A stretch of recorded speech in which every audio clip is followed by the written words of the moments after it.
jadi ribet. Apalagi yang orang-orang fasik harus ditemani perempuan yang tidak halal misalnya, atau harus ada ajudan, ribet. Nah pertanyaannya, orang yang ribet sama yang nggak ribet itu pinter mana? Pinter yang nggak ribet. Nah ini kearifan-kearifan yang mulai hilang. Lalu siapa yang bisa mewarisi itu? Ya ulama. Jadi ulama itu cara berpikir sebenarnya simple. Makanya mereka sering kalau tahajud itu, di antara makalah Sayyidina Ali paling terkenal dan yang menjadikan beliau punya derajat yang luar biasa itu adalah kafani izzan antaku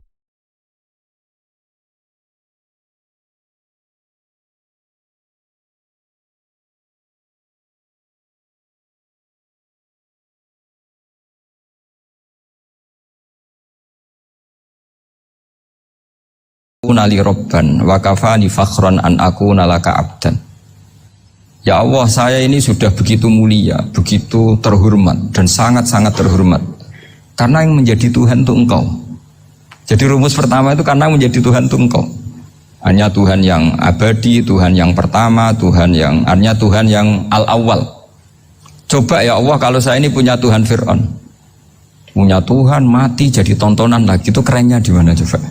Andaikan kita punya Tuhan Fir'aun, atau punya Tuhan yang asal usulnya manusia, apapun hebatnya manusia itu, kita punya Tuhan manusia itu. Tuhan yang lapar, yang kalau nggak makan mungkin pingsan, mungkin bisa kena COVID, nanti Tuhannya diisolasi, kayak apa? Makanya ketika Tuhan Allah menyindir ketuhanan selain Allah itu, Allah hanya menyindir dengan kalimat sederhana, kana yakulanit to'am, yang kamu tuhankan itu masih makan. Hanya kalau nggak makan ya lemes. Jadi lama-lama ada orang gini, alhamdulillah tadi Tuhan mampir ke saya, kelihatannya lapar, setelah tak kasih makan sehat lagi. Susah nggak punya Tuhan yang seperti itu. Beda dengan Tuhan kita, Tuhan yang nggak butuh makan, nggak butuh minum, al-qayyum, zat yang berdiri sendiri tanpa butuh yang lain, al-awwal. Sebelum ada langit bumi sudah ada Tuhan kita, yaitu Allah. Bandingkan dengan Tuhan-Tuhan yang dipertuhan yang lain, yang adanya setelah bumi, misalnya Fir'aun dan sebagainya. Sehingga Sayyidina Ali pertama jadi kebanggaan apa? Kafani izzan antakuna li robban. Saya ini keren betul karena punya Tuhan yaitu Engkau, Tuhan yang lahul asmaul husna, Tuhan yang semuanya punya kebaikan, punya keabadian, punya keagungan. Terus wa kafani fakhron an akuna laka abdan, dan saya bangga sekali karena saya menjadi hambamu. Kalau saya jadi hambanya Pak Rektor ribet kan, sudah tak hormati ternyata nanti tidak rektor, ya kan ribet kan. Terus pokoknya ribet, jadi budaknya manusia itu ribet. Makanya ada seorang wali datang ke temannya yang jadi presiden atau jadi raja, datang ke situ karena tidak punya uang, mau minta uang karena temannya raja. Setelah sampai sana ternyata temannya ini karena orang soleh pas berdoa, ya Allah saya minta ini, minta ini, minta ini. Terus si wali tadi pulang, tanya, kenapa kamu pulang? Ternyata dia sama, masih minta-minta kayak saya. Jadi sederhana dia. Sama-sama minta kamu, minta zat yang kamu mintain katanya. Jadi dulu itu orang itu sebegitu dekat dengan Allah. Sehingga si raja ini terus ketemu wali tadi, tanya, kenapa kamu menyepelekan saya padahal sekarang saya raja? Terus ditanya sama wali tadi, karena temannya, kalau kamu di padang pasir tidak bisa minum dan harus minum 1 gelas, dengan ongkos kamu harus mengasihkan semua kerajaan kamu demi minuman itu. Pilih mana, minuman apa tetap jadi raja? Ya saya milih bisa minum. Saya tidak raja tetap hidup, tapi kalau nggak minum mati. Bagaimana Anda bangga dengan satu kerajaan sing la yusawi kak samain, yang tidak sama dengan segelas air. Jadi artinya terus mereka melihat jadi raja itu ya biasa, jadi presiden biasa, jadi rektor biasa. Karena mereka biasa berlogika, hakikatul izzah itu ya at-taqarrub ila Allah, yang benar-benar terhormat itu ya dekat dengan Allah. Begitu seterusnya mereka bikin paradok-paradok yang aneh, tapi itu menjadi pelajaran. Bapak saya Ki Nur Salim itu senang baca anekdot Nasiruddin Koja. Itu kalau bikin orang-orang aneh, itu dia datang ke satu pesta pakai baju lusuh, pakai sarung lusuh atau celana lusuh, sama Sohibul Bait yang punya acara dibiarin. Setelah dibiarin dia pulang pakai jas, pakai dasi, pokoknya keren. Dihormatin, pakai alpat, pokoknya dihormatin. Silakan. Pas dia disuruh minum, minumannya itu disokkan saja ke sakunya. Jas, kamu harus minum yang banyak, karena kamu yang dihormati, bukan saya. Terus makanan ya semuanya diletakkan di saku, ada apa? Ayo kamu makan yang banyak. Alpatnya juga gitu, dikasih sate apa? Ayo kamu makan yang banyak. Mereka tidak melihat saya, melihat kamu. Akhirnya orang satu pesta itu istighfar semua, berarti kita ini salah. Terus dia pidato, kenapa kamu uang gitu? Tadi saya datang, orangnya sama. Gara-gara beda pakaian, penghormatannya beda. Berarti yang berhak dapat makanan ini jasa ya, bukan saya. Betapa naifnya kita sebagai orang. Ternyata kita masih hormat sesuatu yang seperti itu, yang atribut lah. Jadi orang-orang sufi itu orang yang bisa menertawakan dunia. Akhirnya ya, pertama dia dianggap orang gila, masa jas dikasih makan, dikasih minum. Tapi secara fikih dia benar, haram dia makan. Karena pas dia datang dibiarin, setelah pakai jas dikasih makan. Berarti hakikat yang dapat rezeki siapa? Jasnya apa orangnya? Jasnya apa orangnya? Jasnya. Jadi itu orang-orang sufi, kearifan orang-orang dulu itu bisa ngelola hal-hal yang keseharian menjadi luar biasa. Ada seorang wali melihat istrinya makan satu piring, anaknya makan satu piring. Ditanya, kalian kenyang? Wah, kenyang sekali. Melihat anaknya minum kopi satu cingkir, seneng. Kalian seneng sekali. Wah, kalau seneng dengan hal-hal yang murah bisa, ngapain harus seneng dengan hal-hal yang mewah? Bodoh sekali saya. Sehingga terus mereka bisa qanaah. Qanaah itu ya hidup itu simpel, sederhana. Jadi tentu saya tidak akan ngomong yang muluk-muluk. Selain itu tidak bidang saya juga apa ya. Kita ini butuh obat di kondisi COVID seperti ini. Butuh kesederhanaan, butuh apa ya, istighna tadi. Kita harus istighna billah an ghairillah. Jadi sudah cukup bahwa Allah ini segalanya. Sehingga tadi saya dengarin himnenya Unisula, yang paling saya kagum adalah dimulai dengan kalimah-kalimah thayyibah. Di antara tugas suci Nabi Ibrahim dan semua Nabi adalah wa ja'alaha kalimatam baqiyatan fi aqibih. Nabi Ibrahim itu Nabi yang diberi gelar Allah. Dia adalah Nabi yang menjadikan kalimat tauhid itu kalimat yang abadi. Fi aqibih, di anak turunnya, di semua generasinya, baik anak turun karena gen maupun karena pembinaan, karena pendidikan. Ini penting sekali saya utarakan karena apa? Satu kehidupan itu sebenarnya digerakkan oleh kata-kata, oleh mutu kalau oleh bahasa modern. Sehingga banyak ulama mengatakan al-ibarat qutun li'ailatil mustami'in, bahwa redaksi atau moto atau pegangan hidup itu penggerak kehidupan. Sehingga sebetulnya manusia itu digerakkan oleh kalimah-kalimah itu, oleh moto-moto itu, oleh prinsip-prinsip hidup itu. Misalnya orang Palestina itu tiap hari ke pasar gitu. Mereka ke laut gitu. Ditanya, kenapa tidak takut tembak Israel? Jawabannya lucu. Kena tembak ya mati, enggak makan ya mati. Enggak kerja ya mati. Ya sudah, sama-sama mati ya mendingan aktivitas normal. Tapi saya tidak menyarankan itu untuk melawan COVID. Ini cerita saja. Kamu jangan provokator gitu. Karena ini wilayah sensitif. Jadi banyak orang yang poligami. Kalau ditanya alasannya gitu, istri satu ya cerewet, dua ya cerewet, mendingan 4 gitu. Ya banyak ya gitu. Tapi ada yang kebalikan, istri satu cerewet saja hampir jantungan, apalagi 4, tinggal matinya kan gitu. Itu semua yang menggerakkan itu kalimat. Kalimat itu satu pegangan. Banyak orang loh yang nggak ingin jadi rektor tuh banyak loh Pak Bejo. Jangan kira semua dosen ingin jadi rektor. Melihat rektor sibuk rapat mempertahankan reputasi Unisula terus sering pegang kepala. Ngapain repot-repot? Jadi tukang sapu aja dapat gaji, ngopi, rokokan, selesai. Bodoh amat jadi rektor, mikir orang banyak. Banyak loh orang yang nggak ingin jadi presiden tuh banyak. Karena ngopi nyaman, gak ada yang ganggu. Mau tidur sampai jam 9 siang juga gak ada yang ganggu. Sehingga mereka melihat pegawai negeri itu gak keren, orang kok diatur jam, disiplin. Itu memang cara Allah membagi rahmat. Mau kamu apakan coba? Cara syukurnya dia seperti itu. Bapak saya dulu tuh sering ngajarin saya, diajak jalan-jalan pagi-pagi. Melihat orang ngopi, makan uduk itu bapak seneng. Kok enak jadi wong awam. Ngene esuk-esuk nyemak bocah kesel kabeh kono enak ngopi rokokan. Bapak kadang iri sama orang awam itu iri. Sudah gitu berharap masuk surga kan enak, sudah gitu. Tahu-tahu mati, tidak tahu ke surga apa ke neraka ya tidak tahu. Jadi, nah orang dulu itu orang yang bisa mensederhanakan dunia.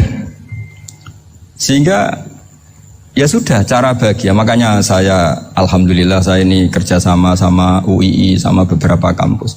Memang amdan itu sengaja. Kampus itu ya punya sistem yang nggak bisa mewakili sistem kiai. Kiai juga punya sistem yang nggak terwakili oleh kampus, juga sebaliknya saling melengkapi. Saya sering ketemu rektor UII, rektor kampus-kampus Islam. Mereka cerita, Gus pendidikan pondok harusnya dimodernkan gini-gini. Saya bilang, kalau pondok modern kayak kampus itu nanti saya ketemu Allah tidak bisa jawab. Kenapa Gus? Saya beri contoh gini. Kalau misalnya perempuan perawan lah atau apa saja, namanya perempuan, mau tanya tentang menstruasi atau haid.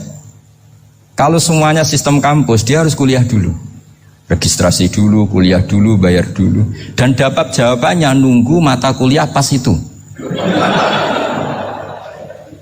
Bandingkan kalau sistem pondok, saya tuh sering ke pasar sama anak saya dicegat sama ibu-ibu. Gus, anak saya ngalami gini-gini, keluar darah terus menerus, gak 6 hari tapi 1 bulan penuh. Itu hukumnya apa Gus ya? Nanti saya mau sowan ke jenengan. Nggak ada usah sowan, di sini aja. Ya sudah, sebelum mengeluarkan darah yang rutin seperti itu biasanya haidnya berapa hari? 6 hari, ya sudah ikut yang 6 hari, yang lainnya istighatsah. Ngoten tok Gus, ya udah ya. Begitu terus di masalah udhiyah, Pak. Ya coba kalau semuanya pakai sistem kampus, daftar dulu, bayar dulu. Jadi ini nggak ada jawabannya, nunggu mata kuliah itu, baru dapat jawaban. Itu biasa nggak sholat bertahun-tahun karena belum ada jawaban tentang itu. Nah itu kalau misalnya orang mati, tahunya cara apa memulasara jenazah itu nunggu kuliah dulu, pas mata pelajaran itu dulu, baru menangani orang mati. Berarti orang mati itu tergeledak semua. Tapi kalau kiai kan enggak. Kesini orang mati terbakar, kalau dimandiin malah badannya copot-copot, itu gimana hukumnya? Ini ada orang mati Gus Kendat, ini disolati apa enggak? Ada orang mati apa itu oplosan ya kan? Itu disolati enggak? So sering ditanya gitu. Gak usah registrasi Pak Rektor, gak usah registrasi, gak usah daftar, gak usah seminar. Makanya kalau orang kampus wani kiai itu ya kualat tenan itu, karena ini yang on time. Ya. Tapi pondok seperti saya ya ikrar seikrar-ikrarnya. Pentingnya kampus karena melatih efisiensi waktu, disiplin, tata kelola manajemen sehingga kita ya hormat. Tapi tadi kita harus saling melengkapi sehingga saya tunjukkan ke publik bahwa saya hormat sekali sama polisi, sama tentara. Coba kita bisa apa ngadepi bandar narkoba kalau enggak polisi? Bisa apa coba menjaga NKRI kalau enggak tentara? Begitu juga ya sudahlah kita memang fa inna yadallahi ma'al jamaah, kita berkah itu kalau bersama-sama, tidak bisa kita sendiri. Nah lalu orang kayak saya itu ya beberapa kali sebetulnya saya itu ditawanin jadi dokter honoris causa apa. Kekhawatiran saya satu Pak Bejo, takut pas gak punya uang, itu dokter gak ada duit kan gak pantas gitu. Jadi repot gitu, daripada beban lah sudah lah gak usah dokter. Jadi kalau gak punya uang ya pantas, terus kalau ngebis ya pantas. Suatu saat kalau mati gak ada yang hadir ya pantas, enggak dokter. Kalau sudah dokter kok masuk neraka, kayaknya apalagi rektor kampus Islam kok masuk neraka itu kan kok kayak agak pas itu. Misalnya rektor Unisiola ditanya mungkar nakir, nggak bisa kan kayak gimana gitu. Makanya harus sering ngaji saya supaya agak malu di depan mungkar nakir. Masa rektor ditanya mungkar nakir nggak bisa. Harus berani bentak, ini saya rektor loh Pak mungkar nakir. Masa kalau wali-wali dulu berani. Masyhur di cerita wali-wali ditanya marabbuka manabuka, saya ini guru tauhid. Kok kamu tanya marabbuka manabuka, yang ngotok. Kamu tidak pernah ngaji, enak aja tanya. Jadi wali-wali itu ya rileks ngadepi mungkar. Saya akan rileks wali di Bang Pak Rektor, saya yakin itu. Karena wali itu lebih dekat Allah. Sehingga orang dulu itu saya ulang lagi ya, ada satu kearifan namanya hidup itu apa? Hidup itu adalah cari sebanyak mungkin supaya hidup itu tidak tergantung pada banyak hal. Sehingga misalnya cara berpikir orang-orang modern itu sebenarnya banyak orang-orang ilmuwan yang nggak ngagumi Amerika. Bukan karena angkuh ndak. Untuk mempertahankan kebesaran negara sebesar itu, kebutuhan listriknya besar, kebutuhan tentaranya besar, kebutuhan apa? Sementara negara kayak Venezuela atau Swiss, kebutuhannya ada banyak. Pertanyaannya, yang tergantung dengan banyak hal sama yang tidak tergantung banyak hal, itu pinter mana? Kalau dibalik pertanyaannya gitu, negara-negara maju itu tidak keren kalau dibalik pertanyaannya. Orang yang untuk mempertahankan eksistensinya banyak, butuh banyak hal, dengan yang tidak butuh banyak hal, itu pinter mana? Orang yang bahagianya nunggu jadi dokter, nunggu jadi kiai besar, kiai viral, dengan orang yang bahagia cukup dengan ngopi, itu pinter mana? Tapi kalau dibalik pertanyaannya, orang yang taunya nikmat hanya kopi dengan nikmat yang banyak, pinter mana? Makanya Mbah Mun itu kalau guyon itu lucu. Aku iku saake ambek wong desa sing mlebu swarga. Saya dulu eskal mlebu swarga kok disakeni. Akhirnya beliau memberi penjelasan. Wong desa iku roe pakanan enak, iku mau kopi mbek uduk. Lah swarga iku mau nuruti sing dikarepno. Akhirnya semua mangan wis ngopi, nguduk, ngopi ora roh pakanan liyane iku ora roh.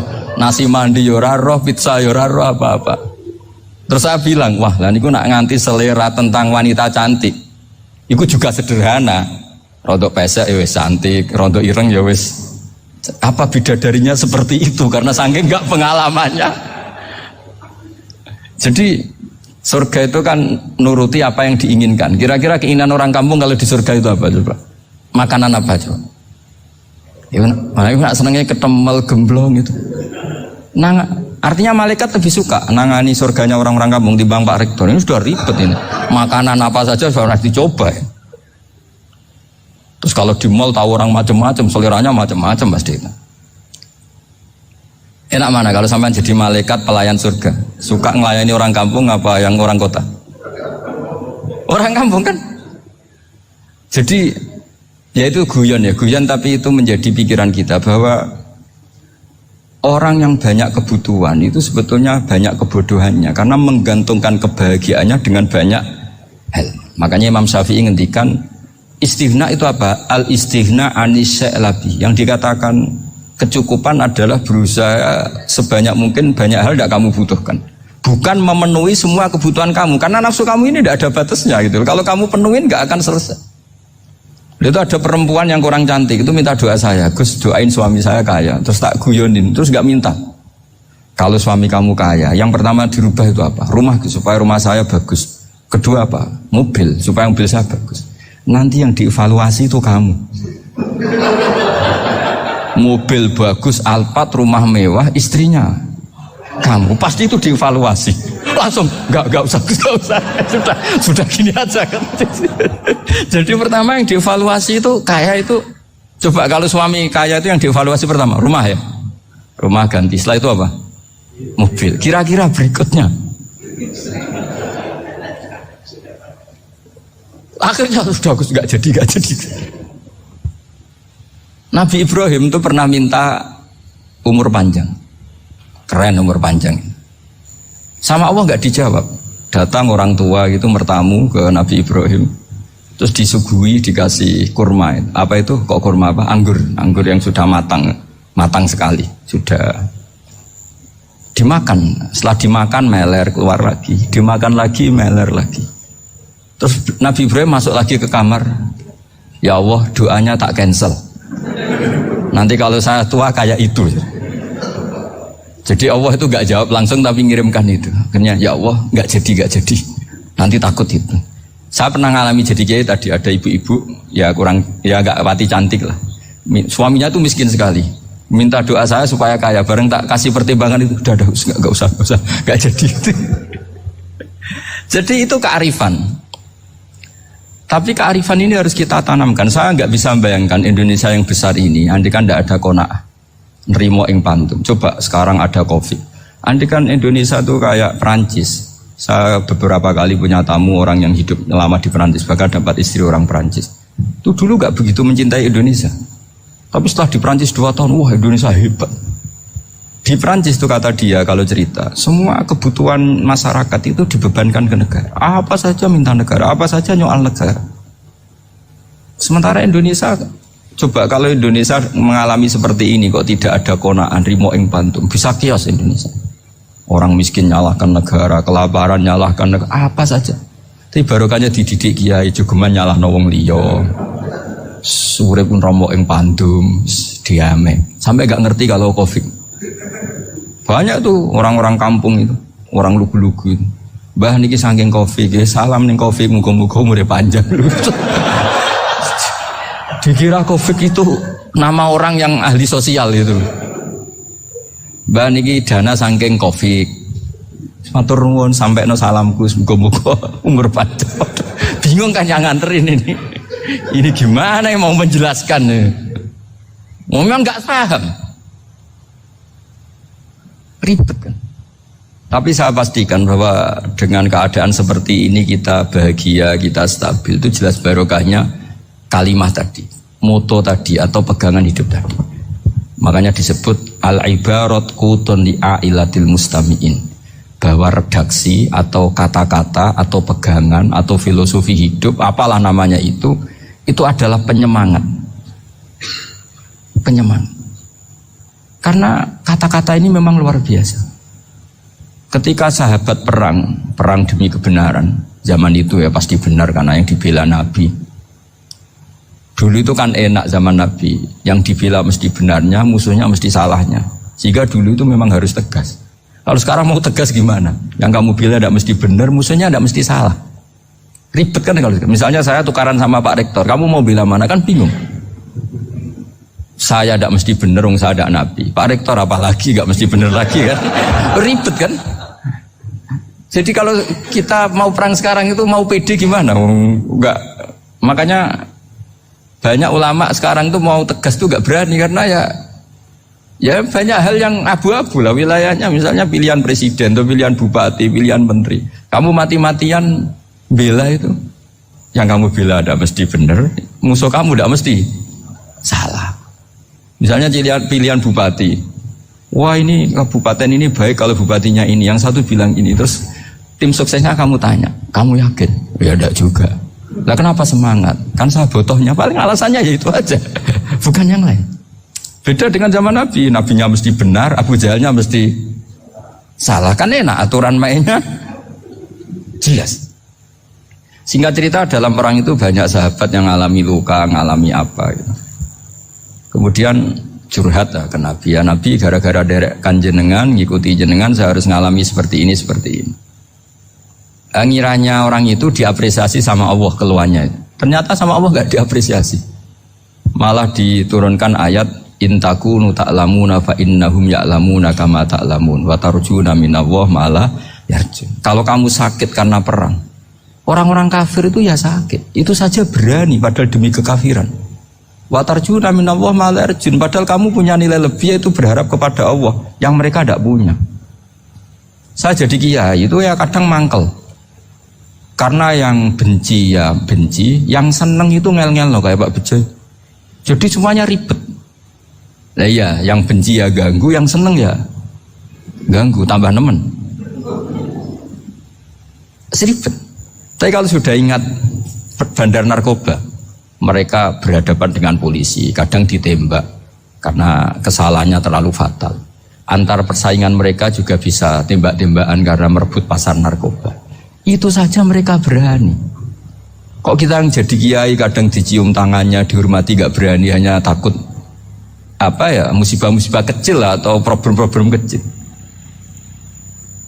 Lah iya, kalau kita bandingannya gitu. Kalau kamu mau tahajud kedinginan, itu masih nanti dihisab Allah itu gitu. Maling ayam itu keluar malam-malam, hanya dapat ayam. Itu gak takut dingin. Ya gak takut digebuki masa. Kamu mau tahajud saja takut dingin. Makanya nanti hisabnya orang soleh itu nanti dijajarkan orang dolim. Terus diperbandingkan. Wah itu habis kamu kalau itu. Jadi misalnya Unisola mau rapat, tapi ini malam, kalau malam dingin nanti sama masuk angin. Anak-anak pang di perapatan aja berani kamu. Kalau sudah perbandingannya gitu tuh ribet kita nanti. Makanya itu kalimat itu moto atau filosofi hidup. Sehingga diulang lagi nasihat itu. Iyam saskum korhun fakodu masal koma korhum mislu. Kalau kamu kena luka, orang-orang yang nggak benar juga akan kena luka. Itu aja berani demi ketidakbenaran. Masa kamu demi kebenaran nggak berani? Akhirnya orang itu Itu kalimat, itu heroik. Makanya kita ini penting ya, makanya tadi himne Unisula dimulai kalimat thayyibah. Karena kalimat ini yang menjaga kita, kalimat ini. Misalnya tentang Tuhan. Kenapa orang Islam imannya kokoh seperti ini, termasuk yang sudah hidup di Amerika, di Australia, di mana-mana. Itu ya barokahnya ajaran atau barokahnya kalimah. Saya sebut kalimah saya pakai bahasa santri. Karena la ilaha illallah itu dalam tradisi santri disebut kalimatu haqqin alaiha nahya wa alaiha namut wa alaiha nub'ats. Ada yang riwayat wa biha nub'ats insyaallah taala minal aminin. Kenapa mereka di mana-mana meskipun sekolah di Amerika, di Australia, bahkan di Uni Soviet tetap mukmin? Itu barokahnya ajaran yang benar. Allah itu siapa? Tuhan. Tuhan itu sifat dasarnya apa? Awal. Dia harus wujud awal sebelum makhluk yang lain. Sehingga ketika ada negara yang maju, yang tertib, manajemennya tertib, masyarakatnya makmur, tapi punya Tuhan yang tidak seperti itu, tidak awal, itu sudah gak nyaman. Karena ndaklah keren Tuhan saya, karena Tuhan saya itu al-awwal, zat yang pertama. Tuhan saya keren lah, zat yang gak mati. Tuhan yang gak mati, yang gak pernah mengalami kematian. Sehingga tontonan atau yang dilihat kenikmatan-kenikmatan yang lain ini tidak mengubah dia pendirian tentang Tuhan. Karena mantapnya satu kalimat tadi bahwa Tuhan itu ya harus satu, harus awal, harus tidak mati, tidak rusak, tidak mengalami apa-apa yang membahayakan. Sehingga ketika ditawarin Tuhan yang lain meskipun menjanjikan secara finansial atau kemakmuran, mereka gak tertarik. Itu coba, itu barokahnya makmur apa barokahnya ajaran? Barokahnya ajaran. Sering negara Islam itu kalah makmur dengan mereka, tapi barokahnya ajaran ini tetap apa? Tetap Islam. Makanya Nabi Ibrahim, Nabi yang sukses bikin wa ja'alaha kalimatam baqiyatan fi aqibi. Sehingga kita ini bukti sama orang tua misalnya, itu ya karena ajaran. Suwargamu itu karek wong tuamu. Nak wong tuamu ridho, Allah ridho. Nak ora ridho, Allah ora ridho. Ridho wa fi ridhol walidain wa sakhatu wa sukhtu wa fi sakhatil. Sehingga ketika ada orang tua yang agak brengsek gitu, anak-anak tetap hormat. Punya orang tua yang miskin, yang sudah miskin, tukang tombok nomor, banyak kan di kampung gitu. Ya tetap hormat. Coba kalau dari awal kita ngajari orang tua kamu hormati ya, kalau baik, kalau tidak usah. Bisa geger Indonesia. Tapi barokahnya ajaran-ajaran itu Indonesia tertib karena ada ajaran. Nah ini di sini pesantren dan Unisula semua harus berkontribusi membuat ajaran yang benar itu adalah ciri utama Islam. Sehingga Islam ini dimulai dengan ajaran kalimatu haqqin alaiha nahya wa alaiha namut. Sehingga kita tenang seperti ini. Saya ini termasuk kiai yang tenang. Meskipun kata orang banyak saya ini kiai besar, tapi termasuk kiai yang paling tenang. Termasuk yang paling tenang. Karena saya ini pakai mazhab orang-orang hebat. Saya berkali-kali cerita, orang kayak Imam Syafi'i itu orang yang luar biasa. Saya berkali-kali cerita, orang yang tadi nyium tangan kamu ya Imam Syafi'i, di belakang tuh ngerasani kamu, menghujat kamu. Jawabannya enak saja. Berarti saya alhamdulillah orang yang wibawa. Buktinya di depan saya nggak berani. Jadi enteng saja. Diceritain sebagian kampung, sebagian separuh dari warga kamu itu nggak suka kamu.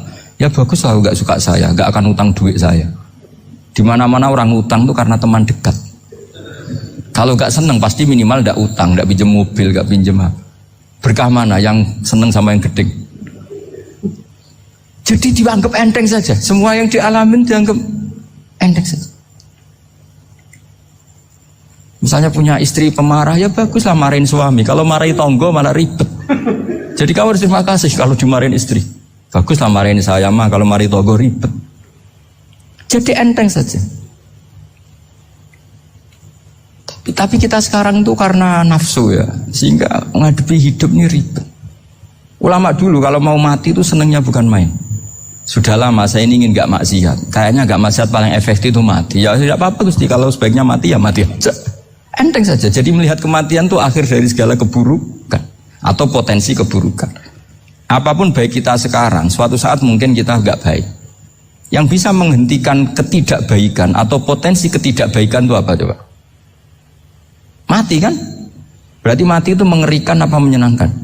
Mesti kamu tidak berani menjawab. Meskipun secara ilmu kamu berani, tapi secara rasa agak berani kan? Saya ulang lagi ya, yang bisa menghentikan keburukan atau potensi keburukan itu apa coba? Apa? Kematian. Berarti kematian itu menyenangkan atau menyusahkan? Apapun kamu tidak berani jawab karena kamu agak-agak duniawi itu kelihatannya. Tapi secara ilmu, kamu tahu kan kalau mati itu tidak buruk-buruk banget. Karena apa? Itu akhir dari segala keburukan. Sehingga Nabi ngajarkan kalimat itu begitu luar biasa. Allahumma ahyini maka natil hayatu khairan li wa tawaffani maka natil wafatu khairan li. Nabi melihat dunia itu begitu indah. Ya Allah, kalau saya ini hidup, anggap saja hidup ini ziyadatan li fi kulli khairin, menjadi modal saya menambah segala kebaikan.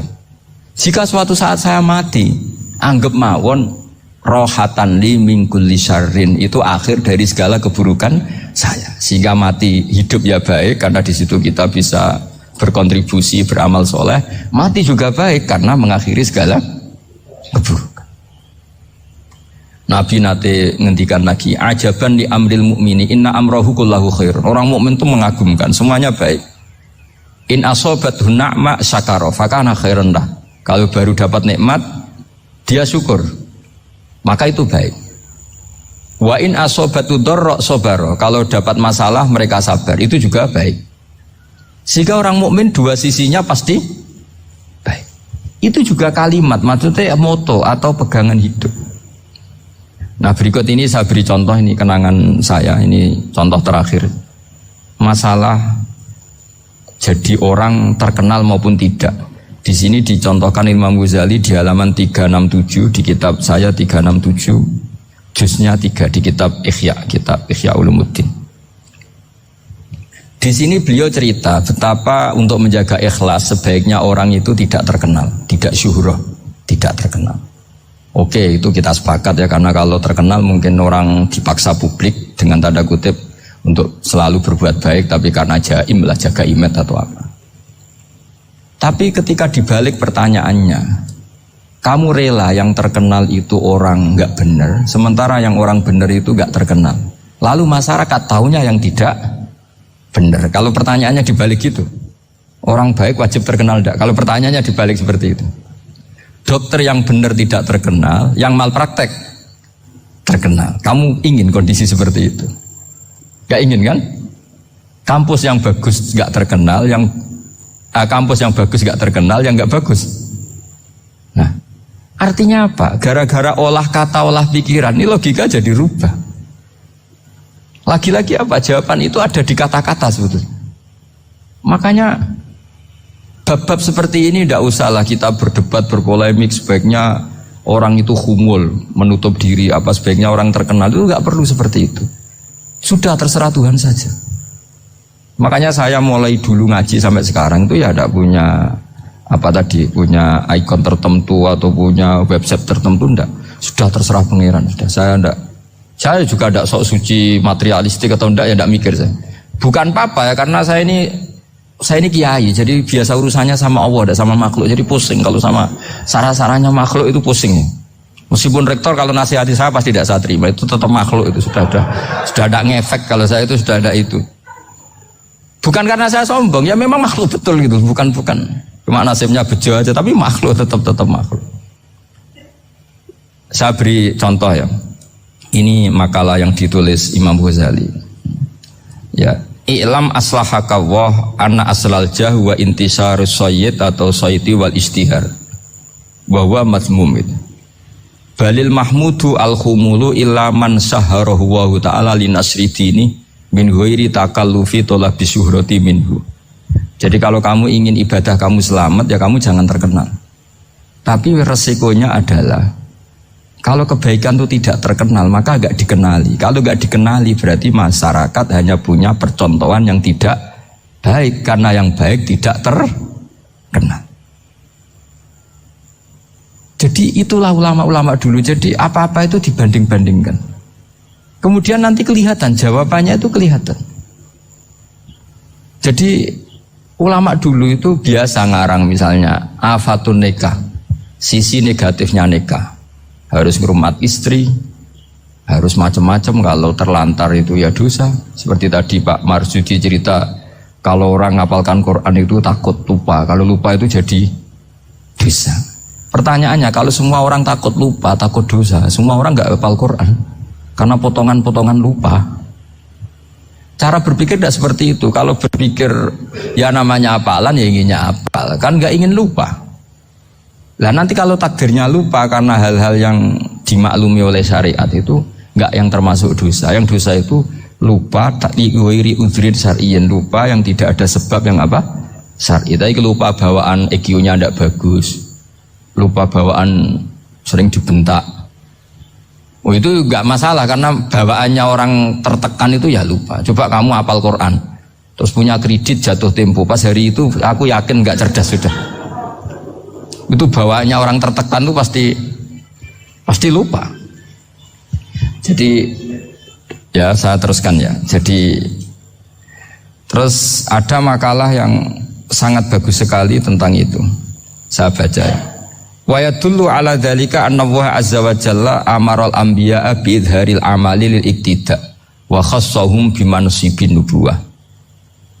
Wala yajuzu ayyudhanna bihim annahum khurrimu afdhalal amalen. Jadi orang yang terlalu mendewa-dewakan khumul itu menutup diri. Oke itu baik, karena dengan khumul, dengan menutup diri Anda tidak riya, Anda tidak pamer. Tapi kata Imam Ghazali, kamu juga harus ingat, di antara syaratnya Nabi itu harus mengumumkan kalau beliau itu seorang Nabi. Harus memaklumatkan kalau beliau seorang Nabi, supaya bisa diikuti. Caranya sholat harus diumumkan, sehingga Nabi itu mengatakan harus jamaah. Karena dengan cara jamaah itu bisa shollu kama ra'aitumuni usolli. Coba kalau Nabi sholatnya nggak diperlihatkan, kamu harus sholat yang benar.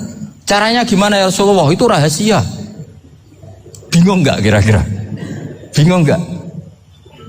Ya misalnya amal rahasia selalu lebih baik. Terus ada pertanyaan, Nabi ngendikan kamu sholat yang benar. Caranya gimana Nabi? Ya itu rahasia. Terus gimana coba?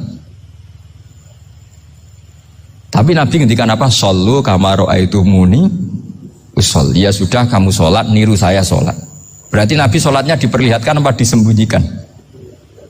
Diperlihatkan. Jadi begitu juga saya berkali-kali bilang, orang tahu kalau itu bidan ya berdasar tulisan itu bidan. Tahu kalau itu dokter gigi ya itu dokter gigi. Jangan sampai gara-gara tidak ada tulisan mau beli alat bangunan di dokter gigi, mau periksa gigi di toko bangunan. Gara-gara apa? Nggak ada maklumat. Nah, di sini ulama-ulama selalu memaklumatkan dirinya. Termasuk Imam Ghazali ketika ngarang kitab dinamai Ihya Ulumuddin, bahwa kitab ini bisa menghidupkan ilmu-ilmu agama yang mulai hilang. Begitu seterusnya. Jadi ini ngaji ya. Jadi orang itu harus ngerti. Jadi jangan nuruti emosi sendiri atau logika sendiri. Bahwa saya suka humul, ya monggo, agama Islam menyediakan sarana itu. Uzlah itu ya punya sisi kebaikannya sendiri. Tapi syuhrah terkenal asal tidak nuruti nafsu juga punya sisi kebaikannya sendiri. Setidaknya umat ini punya satu master kebaikan yang mudah diakses. Tapi tadi saya ulang lagi, jangan karena hadun nafsi, jangan karena kepentingan pribadi. Makanya di sini disebutkan wa yadullu ala dzalika ala syuhrah anna Allah ta'ala amarul anbiya bi idzharil amal lil iktida. Allah selalu memerintahkan para nabi kalau ngamal kebaikan ya harus dimunculkan supaya bisa ditiru. Yaitu tadi kita tidak bisa bayangkan kan kalau misalnya Nabi menyuruh kamu harus sholat yang benar, kemudian sholatnya Nabi sembunyi. Lalu ditanya, Nabi saya niru siapa? Wah itu rahasia, kamu nggak boleh lihat sholat saya takut tidak ikhlas. Ribet kan? Sehingga jamaah itu statusnya tetap harus. Nah bedanya harus ini ulama berpendapat harus yang apa? Fardu kifayah. Tapi fardu itu maknanya harus. Tapi bukan berarti kalau nggak jamaah sholatnya nggak sah, nggak, tetap.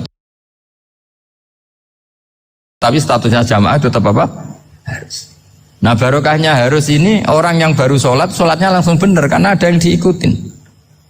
Coba kalau mantan dukun baru sholat terus sholat sendiri, itu mesti mirip mantra itu. Karena dia tidak ada master percontohannya. Tapi barokahnya ada master, orang paling bodoh pun kalau sholat ya benar, karena standar ada komandonya, ada imamnya. Sehingga Imam Ahmad malah berpikir keras, syarat sahnya sholat itu harus jamaah. Cara pikirannya Imam Ahmad keras sekali beliau. Jika kalau orang sholat sendiri kok ada orang lain yang maunya berjamaah harus bayar, orang itu harus bayar demi sahnya sholat. Itu madzhabnya Imam Ahmad. Tapi kalau madzhab Syafi'i hanya mengatakan itu fardu kifayah, yang kalau satu komunitas gak mau melakukan semuanya apa? Bisa.